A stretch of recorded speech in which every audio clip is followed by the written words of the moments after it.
വിഴിഞ്ഞം ഓഹരി കൈമാറ്റ വിഷയത്തിൽ വിവരാവകാശ രേഖയ്ക്ക് പണമടച്ച് അപേക്ഷകൻ. വിശദമായ രേഖകൾ ലഭിക്കാൻ 99 രൂപ ഫീസ് അടയ്ക്കണമെന്ന നിർദ്ദേശത്തെ തുടർന്നാണ് കോട്ടയം ട്രഷറിയിൽ 99 രൂപ അടച്ചത്. കോട്ടയം സ്വദേശി കൃഷ്ണൻ മോട്ടിയാണ് അപേക്ഷകൻ. വിവരാവകാശ രേഖയ്ക്ക് വിശദമായ മറുപടി ലഭിക്കാൻ 99 രൂപ ഫീസ് അടച്ച് നേരിട്ട് ചെല്ലാൻ ഹാജരാക്കാനായിരുന്നു അപേക്ഷകന് കിട്ടിയ മറുപടി. ഇതുപ്രകാരമാണ് കോട്ടയം സ്വദേശി കൃഷ്ണൻ മോട്ടി ഫീസ് അടച്ചത്. ആദ്യത്തെ മറുപടിയിൽ എനിക്ക് തന്നതെന്ന് വെച്ചാൽ, ഒന്നാമത്തെ ചോദ്യത്തിന് ഉത്തരം ചെല്ലാൻ അടച്ചു കഴിഞ്ഞാൽ അതിന് മറുപടി നൽകാമെന്നായിരുന്നു ആദ്യം ലഭിച്ച മറുപടി.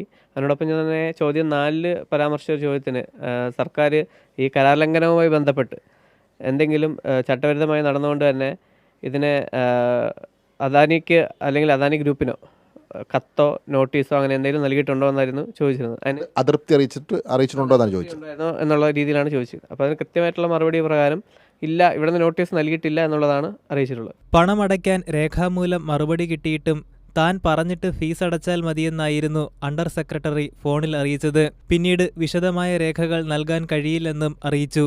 ഞാൻ പറയും ഇതിന് എത്രമാത്രമാണ് കാര്യങ്ങൾ ഡീറ്റെയിൽ സംസാരിച്ചു. ആ സംഭാഷണത്തിൽ പറഞ്ഞ പോലെ തന്നെ സംസാരിച്ചതിന് ശേഷം എന്നോട് പറഞ്ഞു പ്രധാനപ്പെട്ട നോട്ടുകൾ തരാം എന്നുള്ളതും ഈ ഫീ അടച്ചു കഴിഞ്ഞാൽ തരാമെന്നാണ് പറഞ്ഞത്.